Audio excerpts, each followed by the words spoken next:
siguro pwede natin kamayin na ito. Masarap po ito. Ha? Oo nga ho. Yan. O, Day, kain tayo.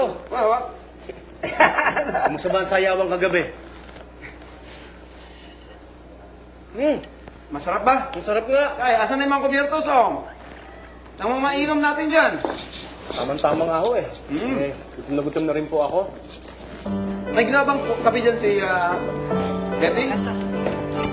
Hayaan mo na, Tonyo. Ikaw talaga. Kaya naman kay Lito. Kaming gabi, ano bang ating hapunan, ha? Magpaihaw tayo. Sige. Ang ating, yung nilagang, Naalala ko nga nung kasingirat ko si Daling. Halos mamatay ang pamilya ko sa gutom ng gera. Nakita ko po kung paano makagawa ng mga kapatid ko sa iisang kamote. Umiiyak sila pag wala maipakain ng mga magulang ko. Masakit po sa akin yun. Sige na. Kaya nung lumaki po ako, sabi ko ayokong pong makakita ng mga nagugutom na tao. Kaya agrikultura po ang tinapos ko. Kapag makakatulong ako sa pagpapaunlad ng pagsasaka, maiiwasan po ang gutom. Tama ka. Kasi po, kung matututo lang po kasi tayo ng wastong pamamaraan ng pagsasaka, mula sa paggawa ng plano sa taniman at gastusin, pagtutudling, galagay ng abono at herbisidyo, hanggang sa pag-imbak ng mga ani, may iwasan po ang gutom. Tama ka. Natutuwa nga po ako na pinadala po ako ng gobyerno sa bayan nyo. Gusto ko po talagang makatulong sa pagpapaunlad ng pagsasaka at ang buhay ng mga tao dito. Jesus, daghang salamat talaga dong. Hulog ka talaga ng langit sa bayan namin. Salamat po. Mabuti na lang at dito ko na destino. Salamat po, Nanay Day. Oo nga, Lito. Nakakasiguro akong mawiwili ka sa bayan namin. At baka dito mo pa mahahanap ang mapapangasawa mo. Bakit naman ako hindi? Nakita ko nga na marami magagandang babae sa bayan nyo eh.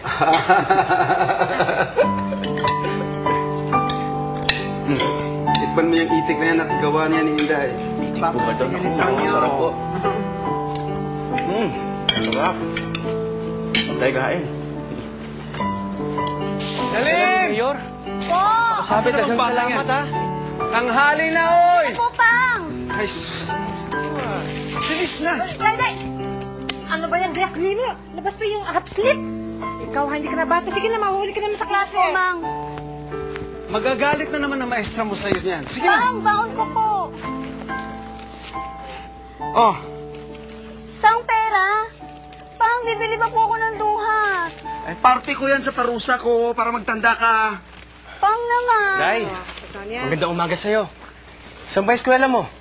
Diyan lang sa Tagbilaran. Tama-tama, doon din ako papunta. Mabuti pa, sumabi ka na sa akin. Ay, mabuti pa nga siguro. Mahuhuli na naman ito. Sige.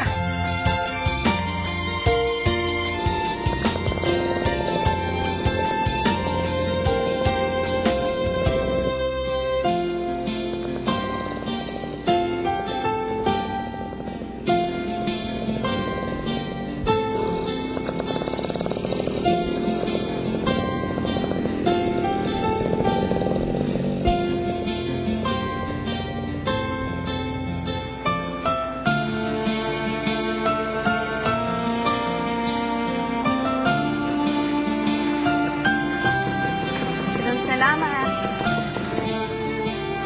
Napakaganda ng lugar niyo, Day. Ano ba sa Bisaya ang maganda? Maayo. Pag sa babae mo sasabihin, Guwapa. gwapa. Alam mo, Day, maraming maganda dito sa inyo. Maraming gwapa. Ay. Bago ka pumasok, oh.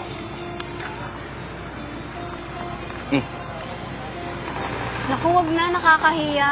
Tsaka baka mamaya pagalitan ako ni Papang, no? Sige na, idagdag mo na sa baon mo yan. Huwag mo na sabihin sa papang mo. Baka magutom ka eh. Di ba? Gusto mo ng duhat? Sige, daghang salamat. Sige, Day. Mauna na ako, ha? Sige, Day. Dear Charo, my story started when I was 13. Nang mga panahong iyon, ang tingin ng iba at pakiramdam ko sa sarili ko ay bata pa ako. I've never been in love o kahit man lang humanga sa isang lalaki. Hanggang sa dumating si Lito. He was 26 then, isang agriculturist na galing sa Maynila. At that time, ang tingin sa mga lalaking taga Maynila ay mga artista, hinahangaan at tinitingala, lalo na ng mga babae. Kailan kaya birthday niya? Gusto mo malaman? Alam mo, papirmahan mo siya sa autograph mo. Nakakahiya. Siya kang tanda-tandaan niya na para sa autograph, no?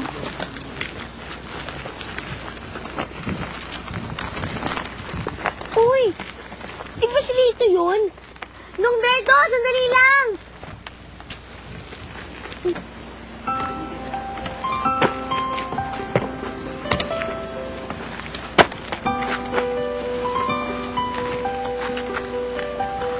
Gusto mo itanong ko kailan ang birthday niya? Sabi ko pinapatanong mo. Uy, wag ha, wag. Alam mo, Day, paglaki ko, gusto ko maging magsasaka din ako. Eh, ang laki-laki mo na. Gusto mo bang maging dambuhala ka?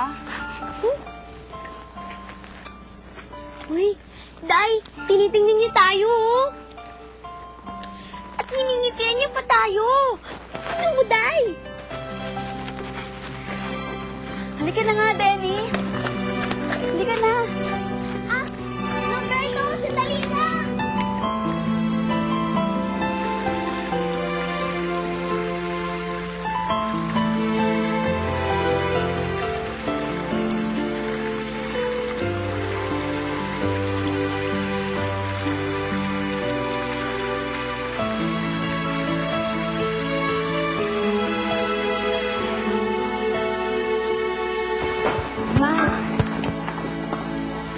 Bakit ngayon ka lang, Day? Kaya ni palabasan mo sa eskwela, ha? Siguro lang paglaro ka na sa mga pinsan mo, ano?